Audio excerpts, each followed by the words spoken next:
When it comes to creating development environments, I really like to use Docker Compose. Docker Compose basically allows you to use programs like Postgres, like Redis, and many more, many other open source apps without really installing them on your system. So basically, the only thing you need is Docker, which you can just install really easily in just a few minutes, and then Docker Compose is normally always included into this Docker installation. And what Docker Compose allows you to do is define services like this, for example. So you go services, then you select or you set names for these services. I can call it whatever I want. Let's call it this, for example, DB, and this one cache. And for each service, you can define an image that you want to be using.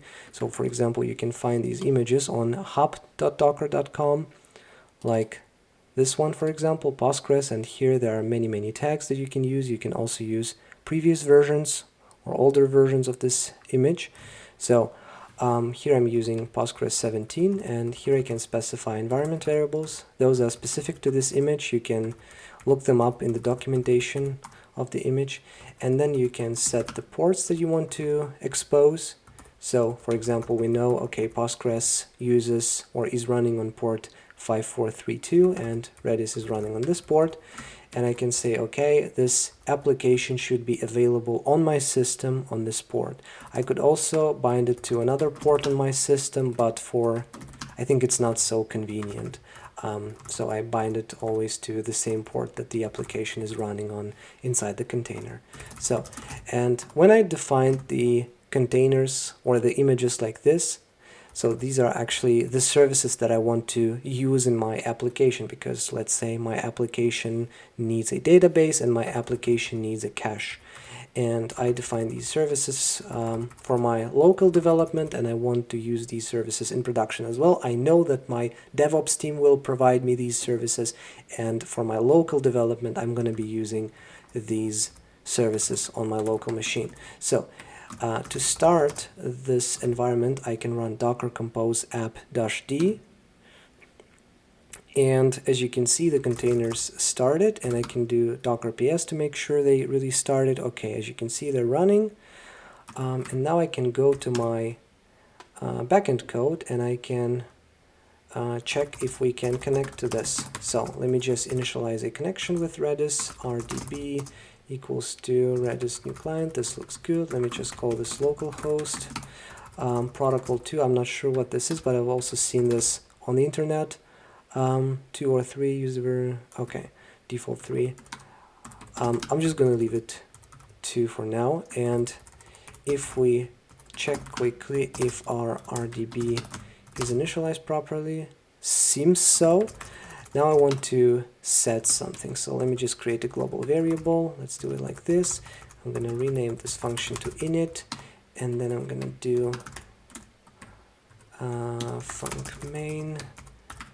And here I'm gonna call another function, func Redis test set.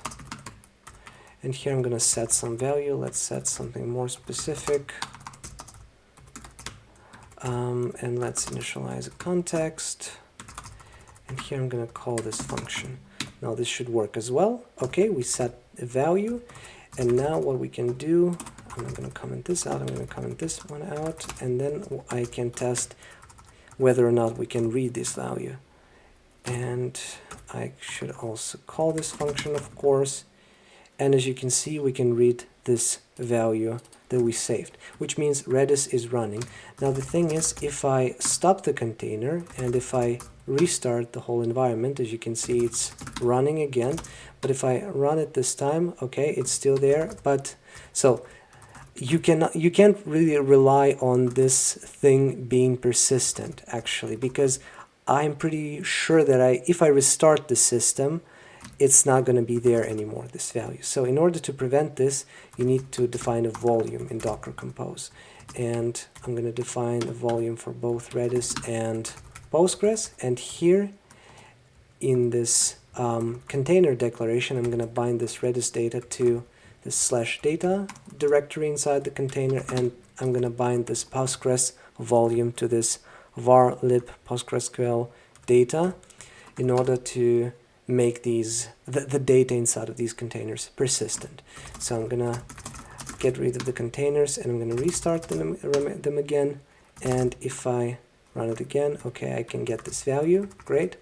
I can also show you how to connect to, for example, Postgres. So to do that, I can initialize a new variable. I'm going to keep this one here, but I'm going to add db SQL and here I'm going to add this initialization db air equals to Postgres. Okay, and then I guess I need to add pq.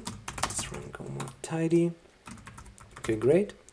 And then I should be able to run this as well. I forgot something.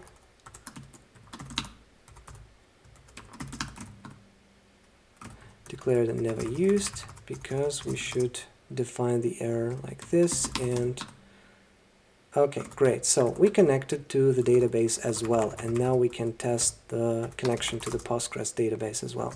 So let's set it like this. Okay, insert into users. We don't have this table, I know for a fact, so let's create table if not exists users, or users, and then we let it do the rest. Okay, and now if I call this function Postgres test set, this should work as well. Set user in Postgres. Okay, great. And what I can also do is a test get. Select from users where name is John Doe. I'm not sure this is gonna work. Let's just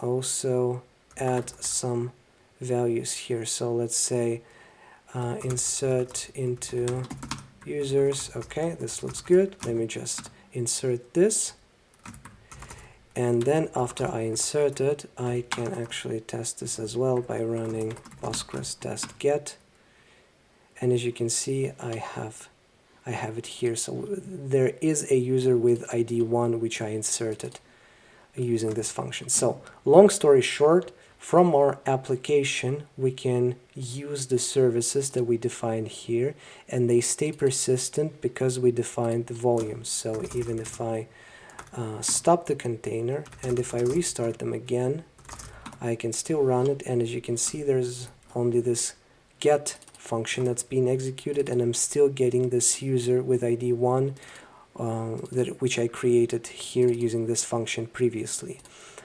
And so this is how you can run services locally using Docker Compose. I mean, you can also run services like this in production, but it's not really convenient to do it. So you need a bit more control how many instances you have. For example, here is where you can use Kubernetes. I think it's way more convenient than using Docker Compose. If you find this video helpful, please subscribe to the channel, hit the like button. It really helps me a lot. Thank you guys. See ya.